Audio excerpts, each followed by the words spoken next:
Summer 1776. The British are back, and they aren't here to contain the rebellion. They're here to end it.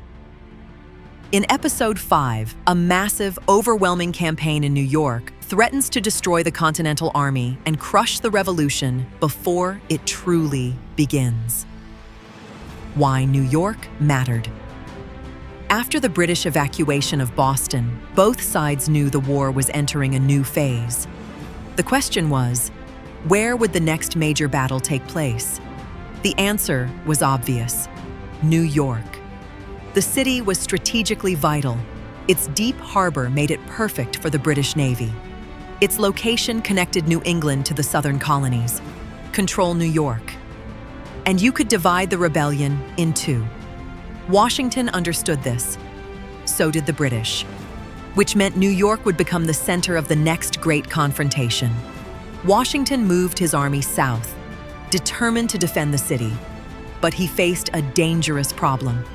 He had to defend a place that was almost impossible to defend. The British return in force. By the summer of 1776, Britain unleashed its full military power. What arrived in New York was unlike anything the colonies had ever seen. A massive fleet filled the harbor. Hundreds of ships, warships, transport vessels, supply ships, and aboard them, more than 30,000 troops, professional soldiers, trained, equipped, disciplined. This included not just British regulars, but German mercenaries known as Hessians, hardened fighters brought in to crush the rebellion.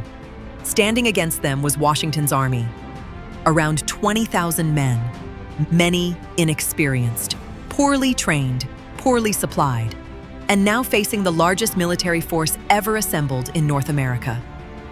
The imbalance was overwhelming. The Declaration and the danger.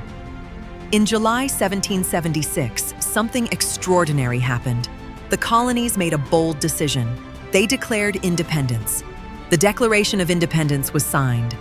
The colonies were no longer fighting for rights within the British Empire. They were fighting for survival as a new nation.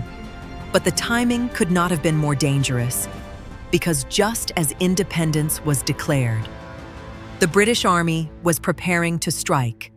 And if Washington lost in New York, the revolution could end before it truly began. The Battle of Long Island. The British made their first major move in August 1776. They landed on Long Island. Washington positioned his forces to defend against the attack. But the British had an advantage: better intelligence, better coordination, and a more experienced command. As the battle began, British forces executed a flanking maneuver. They moved around the American lines undetected, and then struck from behind. The effect was devastating. American defenses collapsed. Units were overwhelmed. Panic spread across the battlefield. Thousands of soldiers were captured. Others fled. Washington's army was on the brink of total destruction. This was not just a defeat. It was a catastrophe, a miracle escape. By the end of the Battle of Long Island, Washington's army was trapped. British forces surrounded them. Escape seemed impossible. The East River blocked their retreat. British warships controlled the waters. If the British attacked the next day, the Continental Army could be destroyed, and the revolution would end. But something unexpected happened. The British delayed. Instead of launching an immediate assault, they paused. Perhaps they believed victory was already certain. Perhaps they underestimated Washington. Whatever the reason, that delay changed everything. Because under cover of darkness, Washington made a bold decision: evacuate, quietly, silently, across the river. All night, boats moved back and forth. Soldiers crossed in complete silence. Even horses and equipment were transported. Then, as dawn approached, a thick fog rolled in, covering the final stages of the retreat. When the fog lifted, the American army was gone. Washington had escaped. Barely. Retreat through New York. But escape did not mean safety. The British continued their advance. Washington was forced to retreat again and again. From Manhattan to Harlem to White Plains, each battle brought new losses. Each retreat lowered morale. Soldiers began to question everything. Could they win? Should they even keep fighting? Desertions increased, enlistments expired, supplies ran low, the army began to shrink. And with every step backward, the revolution seemed closer to collapse. The fall of Fort Washington. In November 1776, disaster struck again. Washington made a decision that would cost him dearly. He chose to defend Fort Washington in northern Manhattan. Despite warnings, the fort was not evacuated. British forces attacked with overwhelming strength. The result was devastating. The fort fell. More than 2,800 American soldiers were captured. It was one of the worst defeats of the war. Shortly after, Fort Lee on the New Jersey side was abandoned. Washington's army was now in full retreat. The darkest moment. By late 1776, the situation was desperate. Washington's army was exhausted, reduced, demoralized. They retreated across New Jersey, step by step, town by town. British forces pursued them relentlessly. Many believed the revolution was already over. Even Washington himself began to see the truth. If something did not change, everything would be lost.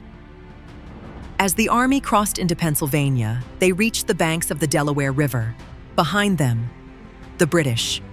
Ahead, uncertainty. Washington made one final move.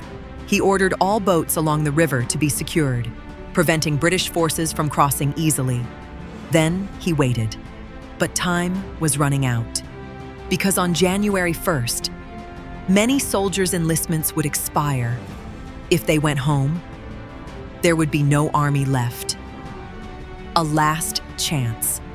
In these final weeks of 1776, the revolution hung by a thread. Washington had lost battle after battle. His army was shrinking. His supplies were nearly gone. Morale was collapsing. And yet, he refused to give up because he understood something critical. If the army disappeared, the revolution would die with it. There would be no second chance, no recovery, no independence. So Washington began planning something bold, something risky, something desperate, a move that could either save the revolution or destroy it completely. Ending. The campaign of 1776 revealed a harsh truth. The Continental Army was not ready. The British were stronger, better trained, better equipped, and capable of crushing the rebellion. The revolution had come closer to defeat than anyone had imagined, and yet, it survived. Not through victory, but through retreat, through endurance, through refusal to surrender. Because sometimes survival is the first step toward victory. In our next episode, we witness one of the most daring moments in American history, as Washington makes a bold gamble that changes everything. A winter crossing, a surprise attack, and a victory that brings the revolution back from the brink. Because just when all hope seemed lost, everything changed. Subscribe to Hidden History Fact Vault.